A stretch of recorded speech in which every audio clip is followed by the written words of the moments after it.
Mensaje y vamos a estar ya terminando la confesión de fe. Es la segunda parte de lo que había hablado hace 2 domingos atrás, que es acerca del juicio final, acerca del juicio final. Sí me olvidé de decir la vez pasada que estoy estos 2 sermones que he preparado, he extraído mucho material del pastor Sugel Michelén acerca de lo que es escatología bíblica. Él tiene una serie de sermones sobre escatología bíblica y habla en los últimos sermones acerca del juicio final, y es lo que yo me he basado en estos 2 sermones que estoy hablando. Así que la semana pasada, no, la otra semana habíamos comenzado y habíamos dicho y habíamos puesto quién era el juez y cómo era el juez. ¿Se acuerdan? Jesucristo iba a ser el juez de vivos y muertos.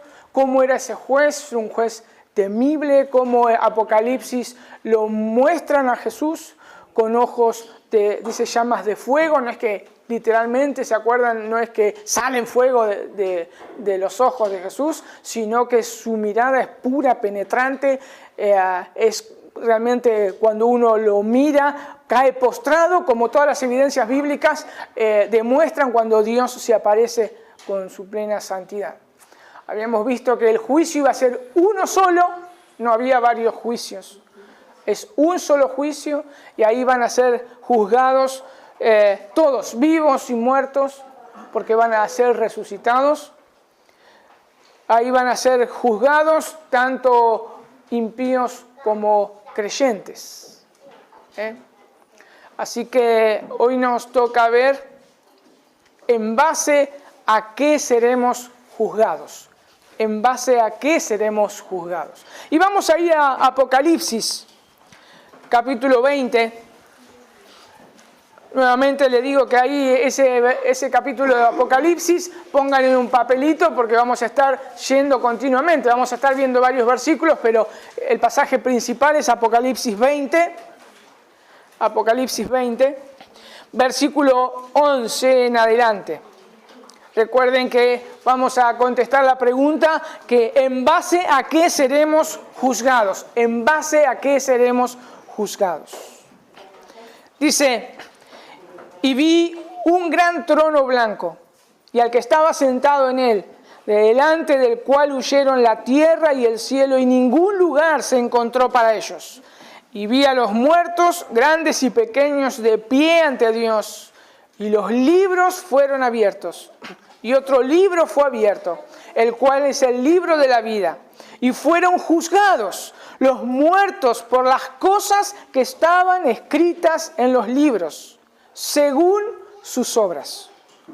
El mar entregó los muertos que había en él, y la muerte y el Hades entregaron los muertos que habían en ellos, y fueron juzgados, cada uno según sus obras. Y la muerte y el Hades fueron lanzados al lago de fuego. Esta es la muerte segunda. Y el que no se halló inscrito en el libro de la vida fue lanzado al lago de fuego. Como habíamos dicho anteriormente, la carta de Apocalipsis está llena de simbolismos. Llena de simbolismos. Por tal razón nosotros no podemos tomar la carta y esos símbolos literalmente. Pero también se acuerdan que no podemos opacar las verdades que hay detrás de esos símbolos. Entonces nosotros tenemos que ver esas verdades en la carta de Apocalipsis. Y Juan dice que vio unos libros, ¿no? Dice que vio unos libros y otro libro fue abierto. Y en esos libros contenía la obra de cada uno. La obra de cada persona contenía en esos libros. Y otro libro contenía el nombre de algunas personas. Eso es lo que vio Juan cuando se le revelaban. Claro que nosotros no podemos estar pensando que esos libros fuesen literales. Lo que sí esos libros nos están indicando es la omnisciencia de Dios. Es la omnisciencia de nuestro Dios. Como dice el autor de Hebreos, no lo busquen en Hebreos 4:13. Y no hay cosa creada que no sea manifiesta en su presencia. Antes bien, todas las cosas están desnudas y abiertas a los ojos de aquel a quien tenemos que dar cuenta. Dios conoce las cosas más íntimas de nuestro ser. Dios conoce aquellas cosas que nunca, jamás le dijimos a nadie. Él las conoce absolutamente todo. Él no necesita que se escriban las cosas. Él no necesita abrir un libro para ver las cosas que cada uno hizo. Delante de la presencia de Dios están continuamente todas las cosas que nosotros hacemos, decimos y pensamos. Por eso el autor de Hebreos también figurativamente habla y dice que están desnudas. Desnudas delante de su presencia. Pero ¿qué nos quiere demostrar Juan con la apertura de estos libros? ¿Qué nos quiere demostrar? Bien, el versículo 12 de Apocalipsis 20 dice que seremos juzgados por nuestras obras. Fíjense, y vi los muertos grandes y pequeños de pie ante Dios. Y los libros fueron abiertos, y otros libros fue abierto, el cual es el libro de la vida. Y fueron juzgados los muertos por las cosas que estaban escritas en los libros, según sus obras. Recordemos que el juicio de Dios va a comenzar cuando Jesús venga por segunda vez. Y ese día vamos a ser juzgados absolutamente todos por las cosas que hemos hecho. Dice ahí Mateo, vayan ahí a Mateo 16:27. Mateo 16:27. Mateo 16:27 dice, porque el Hijo del Hombre vendrá en la gloria de su Padre con sus ángeles, y entonces pagará a cada uno conforme a sus obras. También vayan ahí a Romanos, capítulo 2, versículo 5. Romanos 2, 5 en adelante. Dice Pablo, pero por tu dureza y por tu corazón no arrepentido, atesoras para ti mismo ira, para el día de la ira y de la revelación del justo juicio de Dios, el cual pagará a cada uno conforme sus obras. Vida eterna a los que perseveran en hacer bien, buscan gloria y honra e inmortalidad. Pero ira y enojo a los que son contenciosos y no obedecen a la verdad, sino que obedecen a la injusticia. Tribulación y angustia sobre todo ser humano que hace lo malo, el judío primeramente y también el griego. Pero gloria y honra y paz a todos los que hacen lo bueno, al judío primeramente y también al griego, porque no hay acepción de personas para con Dios. Versículo 16 de Romanos 2. En el día en que Dios juzgará por Jesucristo los secretos de los hombres, conforme a mi evangelio.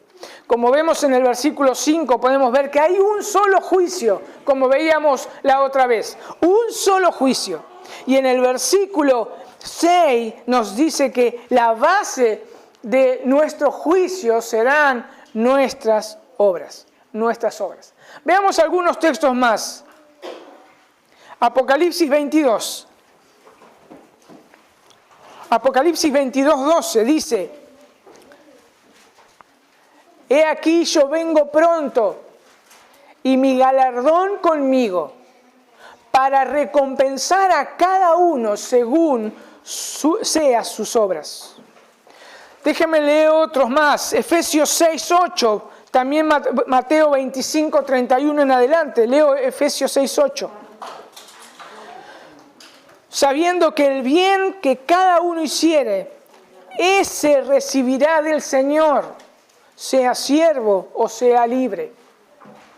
Mateo 25, 31 en adelante, dice: cuando el Hijo del Hombre venga en su gloria y todos los santos ángeles con él, entonces se sentará en su trono de gloria y serán reunidas delante de él todas las naciones, y apartará los unos de los otros como aparta el pastor las ovejas de los cabritos, y pondrá las ovejas a su derecha y los cabritos a su izquierda. Entonces el rey dirá a los de su derecha: venid, benditos de mi Padre, heredad del reino preparado para vosotros desde la fundación del mundo. ¿Por qué? Porque tuve hambre y me diste de comer, tuve sed y me diste de beber, fui forastero y me recogiste, estuve desnudo y me cubriste, enfermo y me visitasteis, en la cárcel y me vinisteis a mí. Hebreos 6:10 dice lo siguiente. Vamos a estar leyendo muchos textos, seguramente no le van a alcanzar los dedos para buscar, pero hagan lo posible o anótenlo y después lo leen. Hebreos 6:10 dice: porque Dios no es injusto para olvidar vuestras obras y el trabajo de amor que habéis mostrado hacia su nombre, habiendo servido a los santos y sirviéndole aún. Él se acordará de cada obra que cada uno de nosotros hicimos. Mateo 10, 40 al 42 dice: el que a vosotros recibe, a mí me recibe. Y el que me recibe a mí, recibe al que me envió. El que recibe un profeta por cuanto es profeta, recompensa de profeta recibirá. Y el que recibe a un justo por cuanto es justo, recompensa de justo recibirá. Y cualquiera que dé a uno de estos pequeñitos un vaso de agua fría solamente por cuanto es discípulo, de cierto os digo que no perderá su recompensa. Su recompensa. Así que seremos juzgados por nuestras obras. Pero no solamente seremos juzgados por nuestras acciones, sino también vamos a ser juzgados por nuestras palabras, por nuestros pensamientos, por nuestra intención del corazón. Mateo 12, 36. Mateo 12, 36 y 37. Dice: mas yo os digo que de toda palabra ociosa que hablen los hombres, de ella darán cuenta en el día del juicio. Porque por tus palabras serás justificado y por tus palabras serás condenado. Primera de Corintios 4:5. Primera de Corintios 4:5.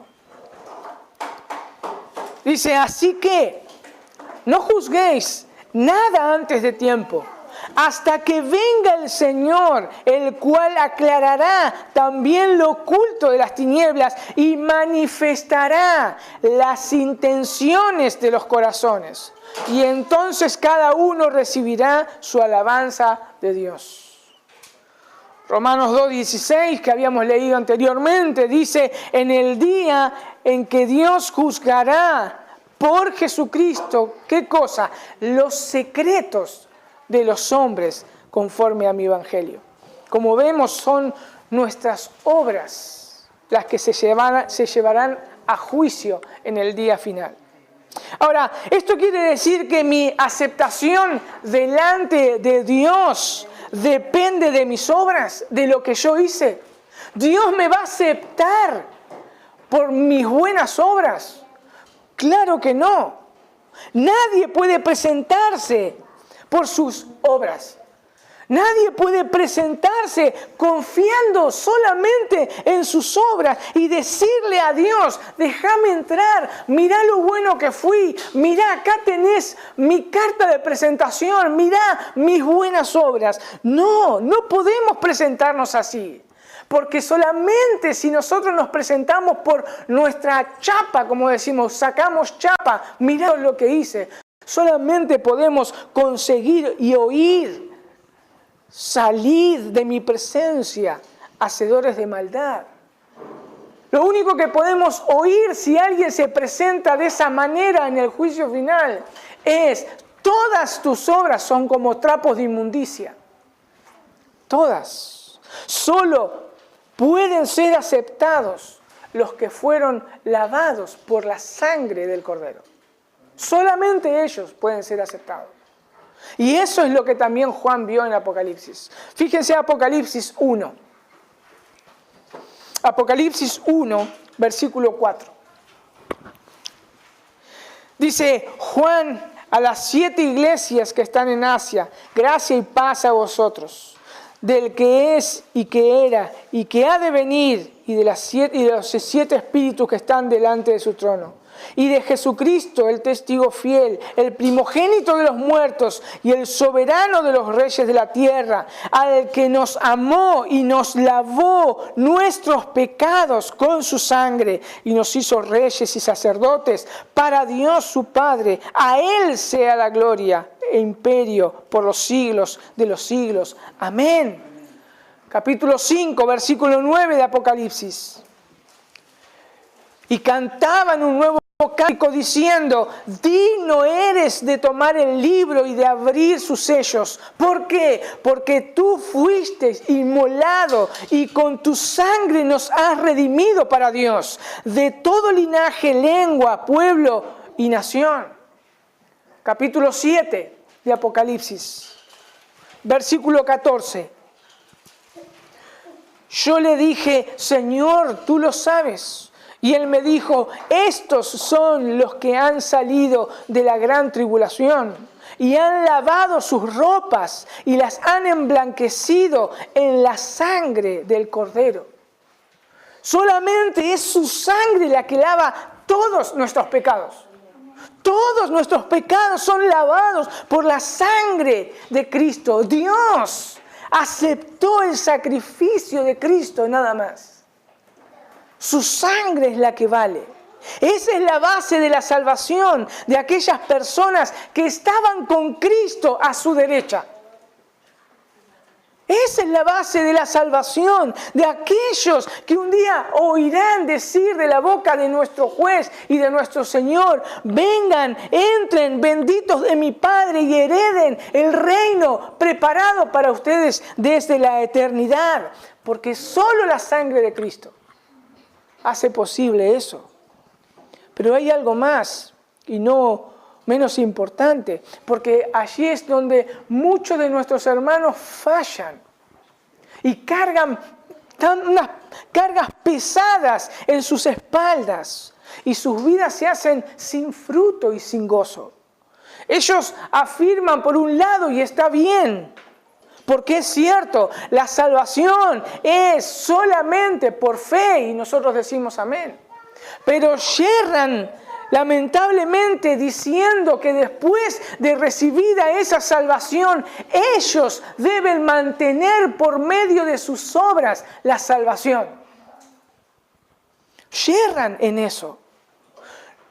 No tenemos obviamente el tiempo para citar un montón de pasajes bíblicos que habla acerca de que Dios ama a su pueblo por pura gracia, por su benevolencia, porque Él fue misericordioso, porque así Él lo quiso. Recordemos que no hay nada, absolutamente nada que nosotros podamos hacer ni pudimos hacer para hacer que Dios le motiváramos a amarnos, a salvarnos. Todo fue por pura gracia y misericordia. Y nuestra salvación también es por pura gracia. Nuestra santificación, nuestra perseverancia es por pura gracia y sostenida solamente por la obra de nuestro Señor Jesús. Dice Apocalipsis 20:15, dice: el que no se halló inscrito en el libro de la vida fue lanzado al lago de fuego. No dice: el que no hizo buenas obras fue lanzado al lago de fuego. No dice que el que perseveró en hacer, o mejor dicho, el que mantuvo su salvación por sus obras fue largado al lago de fuego. No dice eso.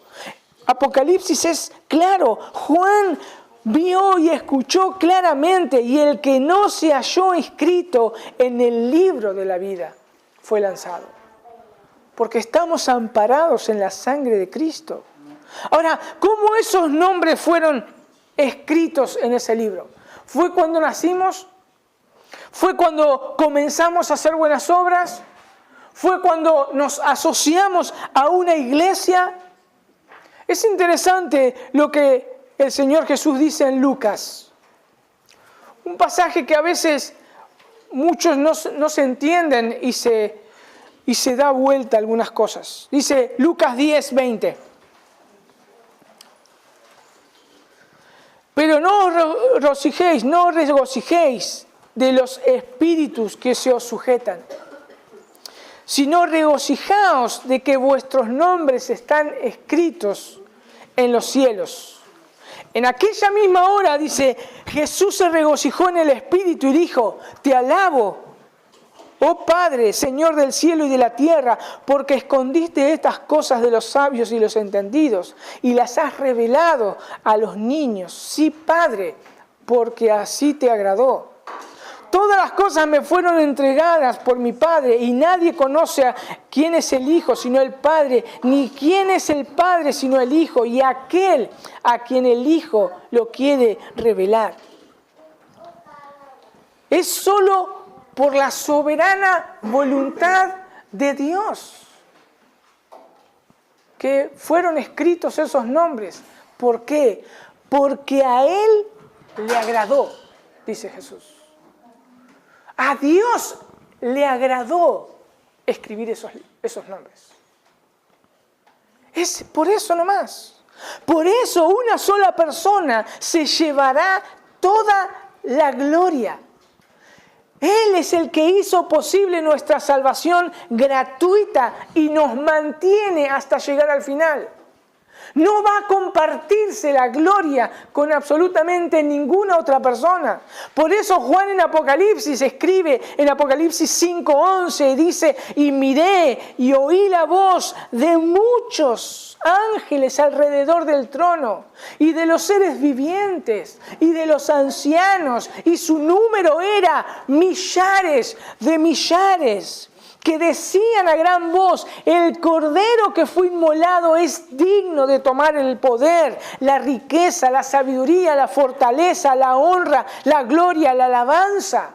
Y todo lo creado que está en el cielo y en la tierra y debajo de la tierra y en el mar y en todas las cosas que en ellos hay, oí decir al que está sentado en el trono y al Cordero, sea la alabanza, la gloria, la honra, la gloria, el poder, por los siglos de los siglos. Y los 4 seres vivientes decían amén, y los 24 ancianos se postraron sobre sus rostros y adoraron al que vive por los siglos de los siglos. Nadie, absolutamente nadie puede ponerse de pie frente al juez, frente a nuestro Señor Jesús y decirle, yo mantuve la salvación que tú me regalaste. Nadie lo puede hacer. Nadie puede pararse delante de Dios y decirle, Dios, hice muchas cosas buenas. Nadie, porque solo Cristo es el Cordero de Dios, el único que quita el pecado, el único que merece ser adorado por su obra infinita y grande. Eso es lo que Juan pudo ver, eso es lo que Juan vio y escuchó. Nadie se atrevió a atribuirse ni un ápice de gloria. Solo decían, tú eres digno, tú eres digno, tú eres digno. Pero entonces, ¿qué significa que vamos a ser juzgados por nuestras obras? ¿Qué significa si somos aceptados para Dios por medio de la sangre de Jesús? ¿Por qué la base de nuestro juicio van a ser las obras? ¿Qué significa entonces? Dice el pastor Sugel, mis obras son las que demuestran y las que demostrarán en aquel día que nosotros estábamos de parte de Dios y de su Hijo Jesucristo. Eso es lo que van a demostrar. El libro de Apocalipsis hace una gran distinción entre los que son de Dios y los que están con el Señor Jesús y los que fueron marcados por la bestia. La evidencia de las obras son que indican quién es su verdadero amo, el amo supremo.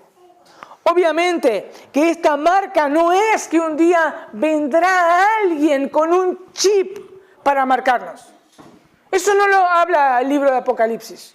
No es lo que nos está diciendo. Mis hermanos, es mucho más fácil de lo que nosotros creemos entender la marca de la bestia. Y no lo queremos, vamos a decir, lo queremos tapar. Con las siguientes preguntas nosotros vamos a saber si somos marcados por la bestia. Cito también al pastor Sugel, dice, ¿nos conformamos a este mundo? ¿Vivimos controlados por nuestros deseos? ¿Dedicamos lo mejor de nuestro tiempo y talentos a la búsqueda de los placeres y las glorias de este mundo? Si da afirmativo, usted no está del lado del Cordero, se ha postrado ante la bestia. Dice Apocalipsis 13:8. Y la adoraron todos los moradores de la tierra, cuyos nombres no estaban en el libro de la vida del Cordero, que fue inmolado desde el principio del mundo. Por medio de las buenas obras, evidenciamos la realidad de nuestro arrepentimiento y de nuestra fe. Es por medio de las obras. Por eso hay exhortaciones, muchas exhortaciones para mantenernos firmes, luchar con nuestro pecado, estar en pie de guerra. Porque el pecado se levanta día y noche, el pecado no descansa, Satanás no descansa y quiere hacernos caer en pecado y pecar contra nuestro Señor. No podemos dormirnos ni un segundo. Por eso una y otra vez dice que debemos velar y orar. Por eso el Señor Jesús nos enseñó, Señor, no nos dejes caer en tentación. No nos dejes caer en tentación. Si usted realmente está luchando contra su pecado, dándole batalla y está contra todos los deseos de sus ojos, está del lado del Cordero. Esa es una de las evidencias. Una lucha continua y a veces desgastante. A veces desgastante. Estar del lado de Jesucristo no es que no vayamos a pecar, sino que vamos a batallar junto a Él con nuestra carne y contra Satanás.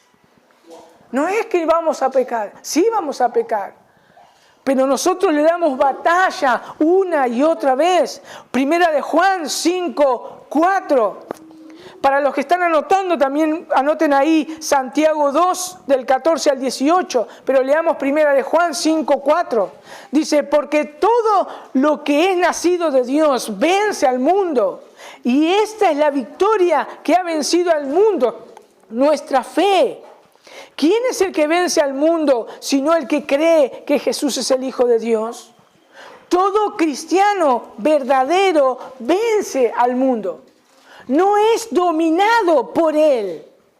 Y si es dominado en algún momento y cae en pecado, ese cristiano se arrepiente de sus pecados, va a su Señor, le pide que le lave, que le levante y que afirme sus pies y que le pide que por su Espíritu Santo que lo ayude a transitar en santidad.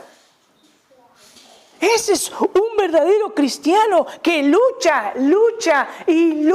contra el pecado, contra su carne y contra todo lo que se levanta contra el Cordero. Déjenme citar nuevamente al pastor Sugel. Dice, el que camina como un ganso, el que habla como un ganso y se mueve como un ganso, es un ganso. El que se viste como impío, habla como impío, vive como un impío, no importa que diga que es evangélico, es un impío. Y realmente es para pensar. son las evidencias de nuestras obras las que dicen nuestra fe. ¿Qué más hacen estos hijos de Dios? Mateo 25, 34. Los que están anotando es Mateo 25 del 31 al 46 para que poder ver el contexto. Mateo 25, leamos del 33. Y pondrá las ovejas a su derecha y los cabritos a su izquierda. Y entonces el rey dirá a los de su derecha: venid benditos de mi Padre, heredad el reino preparado para vosotros desde la fundación del mundo. Versículo 36. Estuve desnudo y me cubristeis, enfermo y me visitasteis, en la cárcel y me vinisteis a mí. Entonces los justos responderán diciendo: Señor, ¿cuándo te vimos hambriento y te sustentamos? ¿O sediento y te dimos de beber? ¿Y cuándo te vimos forastero y te recogimos, o desnudos y te cubrimos? ¿Y cuándo te vimos enfermo o en la cárcel y vinimos a ti? Y respondió el rey, les dirá: de cierto os digo que en cuanto lo hicisteis a uno de estos mis hermanos más pequeños, a mí me lo hicisteis. Notemos dos cosas acá. En primer lugar, nosotros podemos ver, cuando Jesucristo venga por segunda vez, lo que va a hacer es separar uno a su derecha. Y esto es un símbolo de aprobación. Un símbolo de que aquellos que están a su derecha son suyos, son aprobados, son elegidos por el rey. Y están aquellos que van a ser los de su izquierda, que han sido reprobados, que han sido despreciados, que van a recibir una sentencia negativa, que están en enemistad con ese rey. En segundo lugar, les da las evidencias del por qué están allí. Y estos se sorprenden porque dicen: ¿cuándo te vimos hambriento? ¿Cuándo te vimos? ¿Cuándo te vimos así, asá? Se sorprenden estos cristianos.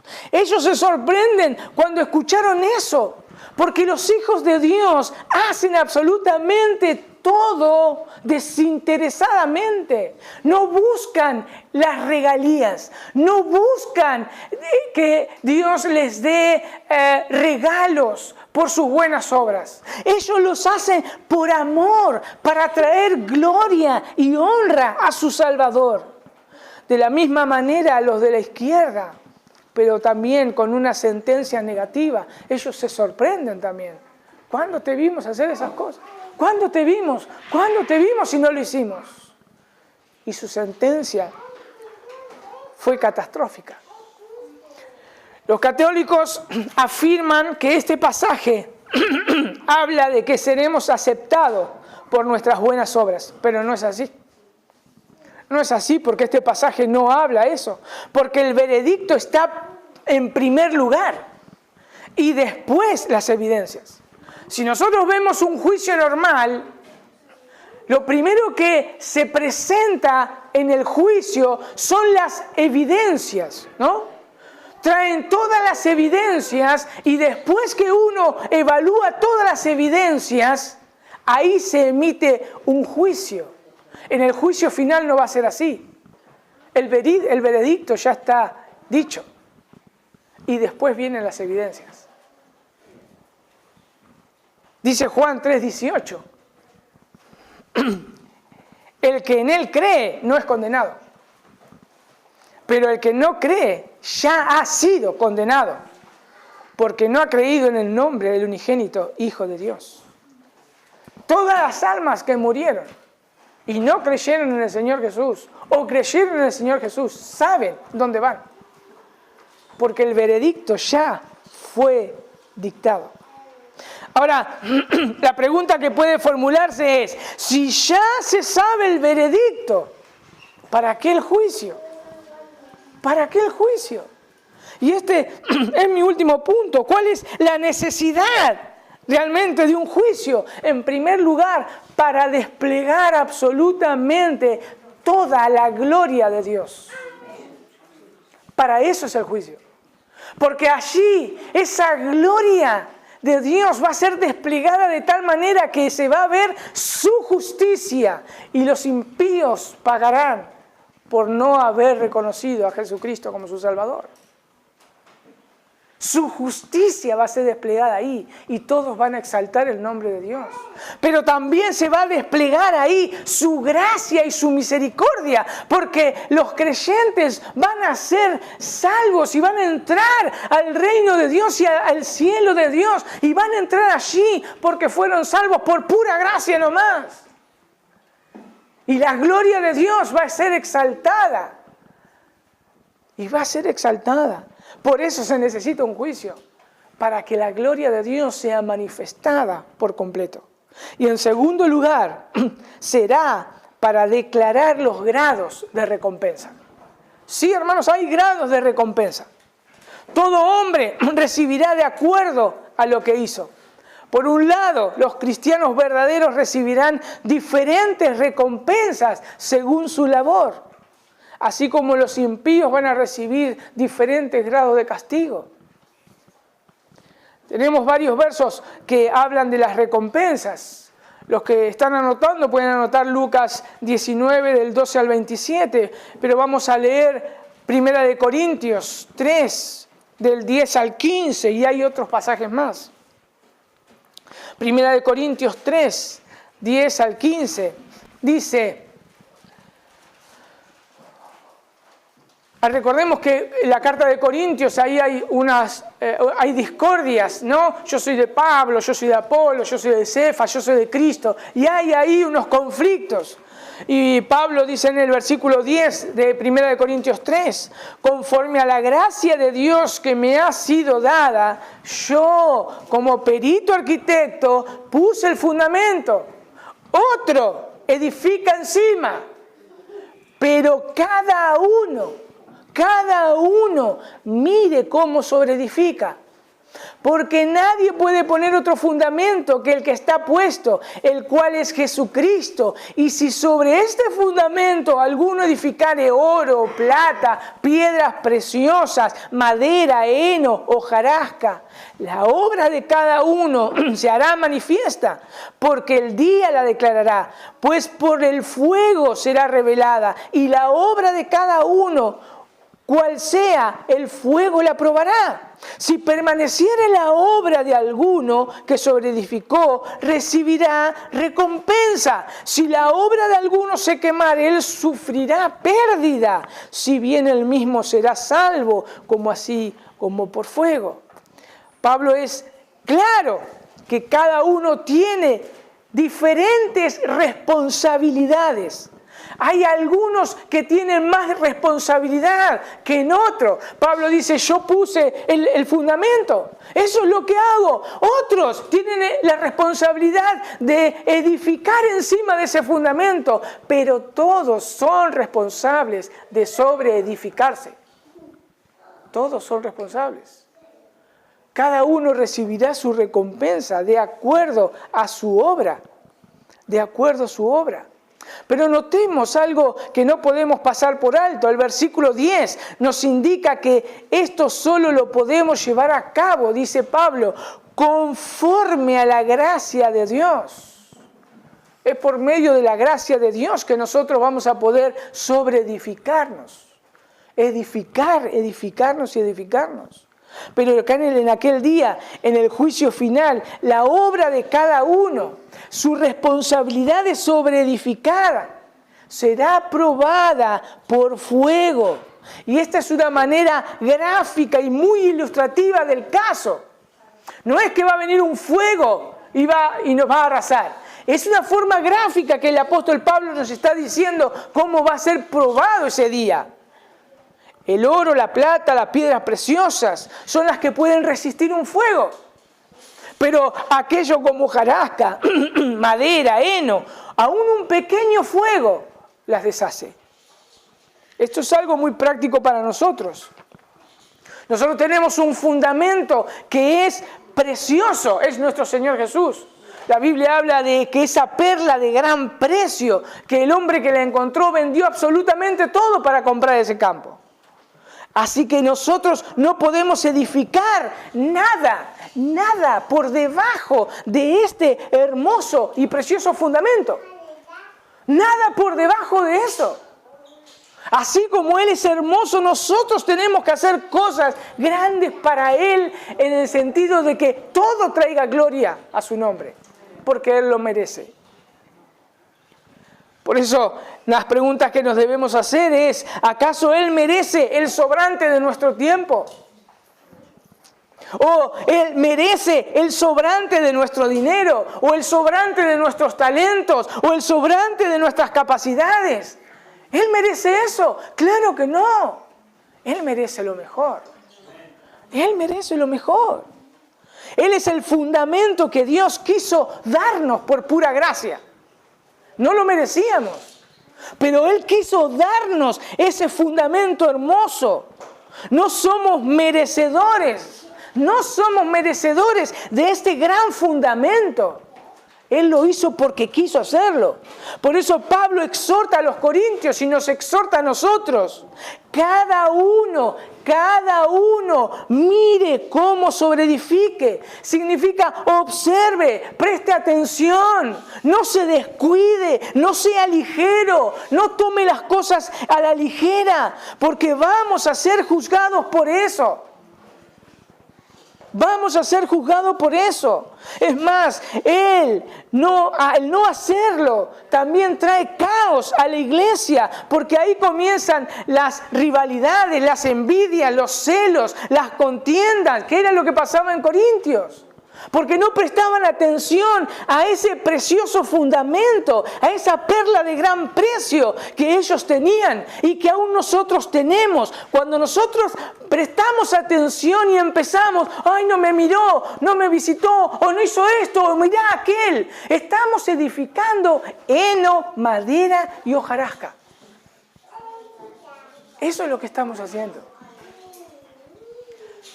Tenemos hoy la posibilidad ahora de sobreedificar lo mejor para nuestro gran Salvador. Los cristianos no obran para recibir las recompensas. Lo hacen por amor al que los amó a ellos primero. Mucho tenemos obviamente para hablar sobre el tema, pero con esto podemos ver que en aquel día no todos los cristianos recibirán las mismas recompensas. Porque cada uno tiene diferentes responsabilidades. Pero sí todos podemos estar seguros que vamos a estar completos y rebosando. Todos. En el cielo no va a haber pueblo de primera y segunda categoría. Todos seremos iguales. Por último, así como los cristianos recibirán diferentes recompensas, aquellos que no se arrepintieron de sus pecados recibirán diferentes castigos. Mateo 11:21 dice, ¡ay de ti, Corazín! ¡Ay de ti, Betsaida! Porque si en Tiro y en Sidón se hubieran hecho los milagros que han sido hechos en vosotras, tiempo a que se hubiesen arrepentido en silicio y en ceniza. Por tanto os digo que en aquel día del juicio será más tolerable el castigo para Tiro y para Sidón que para vosotros. Lucas capítulo 12, versículo 47. Lucas 12, 47 dice, aquel siervo que conociendo la voluntad de su Señor no se preparó ni hizo conforme a su voluntad, recibirá muchos azotes. Obviamente que esto no quiere decir que en algún momento de la eternidad estos que no hicieron pocas cosas malas va a cesar su sufrimiento. Eso no está diciendo eso. No está diciendo el texto eso. El castigo es eterno. Porque se han enfrentado y se han levantado en rebeldía contra un Dios eterno. Y su castigo es eterno. Por eso tienen que ser castigados eternamente. Sí hay diferentes grados de de castigo para cada uno de que rechazaron al Hijo de Dios. Sí, porque rechazaron el glorioso fundamento. Rechazaron la obra de su Hijo precioso en la cruz. Y todos, aunque con diferentes grados de castigo, oirán estas palabras y los echarán en el horno de fuego. Y allí será el lloro y el crujir de dientes. Todos sufrirán el mismo castigo. En conclusión, entonces, debemos ser conscientes de que nuestro Señor Jesús no es alguien que nosotros podamos manipular. Él es el Rey, Él es Señor, Él es santo, Él es soberano, Él es el juez del cielo y de la tierra. Y todos van a estar delante de Él. Y todos se postrarán ante sus pies. En aquel día se hará verdadera justicia y cada uno será recompensado. Todos recibirán sus recompensas. Todos. Y todos los que están amparados en la sangre del Cordero oirán las benditas palabras de decir: venid, benditos de mi Padre, ustedes han heredado el reino de Dios. Aquellos que se han arrepentido verdaderamente de sus pecados y están amparados en aquel precioso fundamento que es nuestro Señor Jesucristo, consideren su caminar. Consideren su caminar. Consideren su pensar. Consideren su hablar. Consideren su trabajar.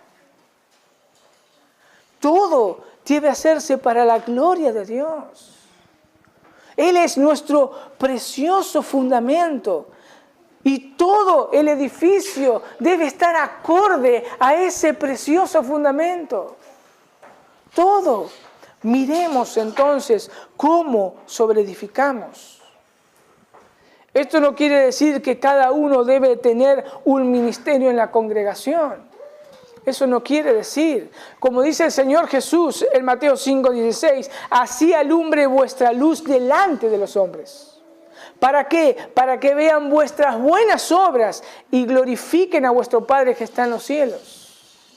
Nosotros no buscamos recompensas, porque ya tenemos la recompensa más gloriosa de todo el universo, nuestro Señor Jesús. Lo hacemos por amor a Él. Nada más, nada más. Y para aquellos que todavía siguen luchando con ese Dios que envió a su Hijo a morir en la cruz, en lugar de pecadores. Hacer eso, pelear contra Dios, es como darle patadas realmente a fierros muy agudos, con puntas muy agudas. Es exactamente lo mismo. Es exactamente lo mismo. Lo único que podemos decirle es que se deben rendir a Él, arrepentirse de sus pecados, pedirle a Dios que los salve, pedirle que los lave con la preciosa sangre de Jesús, pedirle que le dé ese fundamento que es Jesucristo. Y no esperar las palabras de aquel juez que hoy puede ser su Salvador. Decirle: apartaos de mí, hacedores de maldad, al fuego eterno. Hoy puede ser tu Salvador. Vamos a orar. Señor, gracias, porque esperamos realmente ansiosos que tú vengas a buscar a tu iglesia. Señor, gracias por ese sacrificio perfecto que has hecho en nuestro lugar. Nosotros no lo merecíamos, Dios. Nunca lo merecíamos, ni lo merecemos. Pero queremos exaltarte, Señor. Queremos exaltar tu gracia, tu misericordia, tu amor. Porque así te plació, Señor. Y queremos hacerlo por la eternidad, Dios. Por eso queremos que vengas pronto a buscarnos. Queremos juntarnos con millares de personas que alaben y digan: tú eres digno de recibir la gloria, el honor y el poder, porque es así y es verdad, Señor. Ten misericordia de aquellos que te dan la espalda, Dios.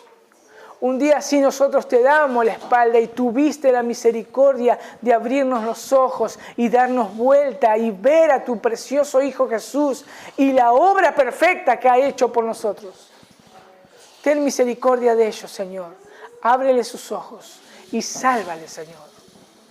Y ayúdanos, Señor, a nosotros a honrarte en cada momento, que nuestros pensamientos te exalten, que nuestro hablar te exalte, que nuestro obrar cada día, nuestros trabajos cotidianos te exalten. Necesitamos de tu Espíritu Santo, Señor. En el nombre de Jesús. Amén.